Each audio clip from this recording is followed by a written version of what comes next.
Station Pyrénées. Baptiste est un petit homme, au regard profond, dans un visage éclairé. Il vient de la campagne gasconne et vit à Paris depuis quelques années. Il est venu pour le travail, le taf, le turbin. Il a un boulot de nuit près de la place de la République et loge seul dans un petit appartement qui donne sur la place des Fêtes. Tous les soirs, à l'heure où tout le monde finit sa journée, il entre dans les entrailles de la terre, ligne 11, direction Châtelet. Et tôt le matin, une fois le travail fini, il reprend le métro dans l'autre sens, à l'heure où tout le monde se lève. Rêveur et utopiste, il fait de la résistance. Il ne veut pas que son visage s'éteigne comme tous ceux qu'il croise dans l'anonymat souterrain. Il scrute, observe, et parfois interpelle ses contemporains de son regard profond. Rares sont ceux qui lui répondent, mais il y en a. Ce sont eux qui donnent à Baptiste la force de croire en l'homme et brisent sa solitude quotidienne. Un matin, alors que le métro s'est arrêté à la station Pyrénées, en même temps qu'un autre, dans le sens inverse, Baptiste a aperçu à travers les vitres des deux rames le visage éteint d'une très jolie jeune fille, au regard sombre.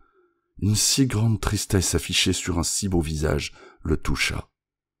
Le soir, après avoir dormi chez lui quelques heures, il reprit le métro pour aller à République. Station Pyrénées, il revit la très jolie jeune fille, toujours aussi triste. Leurs rames se croisant aux mêmes heures, matin et soir, à la même station, et s'asseyant tous les deux toujours aux mêmes places, ou presque, il la vit 2 fois par jour, pendant toute la semaine qui suivit, et toute la suivante. Il espérait à chaque fois qu'elle leva la tête et le remarqua. Et un jour c'est arrivé. Les 2 rames s'arrêtant station Pyrénées, ils se trouvèrent quasiment l'un à côté de l'autre, assis en sens contraire.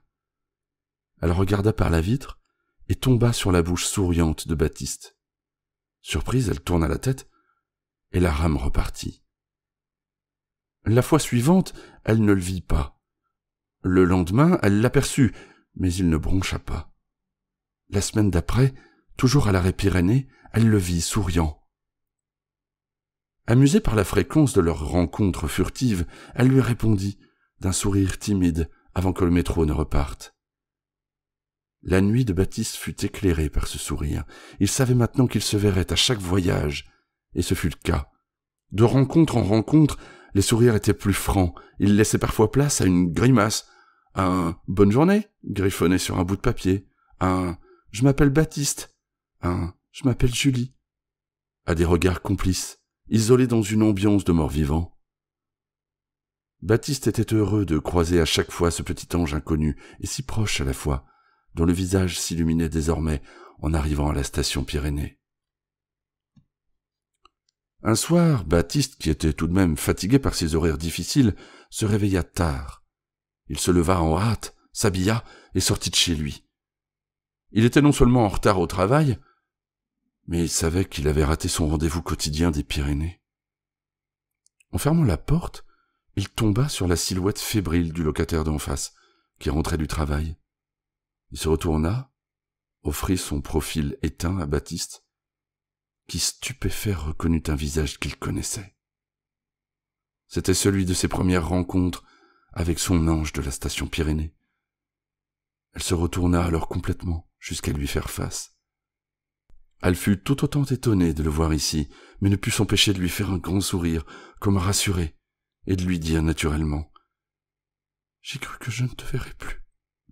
J'ai eu peur. » Et lui de répondre, comme s'ils s'étaient toujours connus, « Je suis là. » Ils se jetèrent dans les bras l'un de l'autre, et commença alors une très belle histoire d'amour entre Baptiste et Julie. Ils ne se marièrent pas, ils n'eurent pas beaucoup d'enfants, un seul, une fille, qu'ils ont appelée Pyrénées.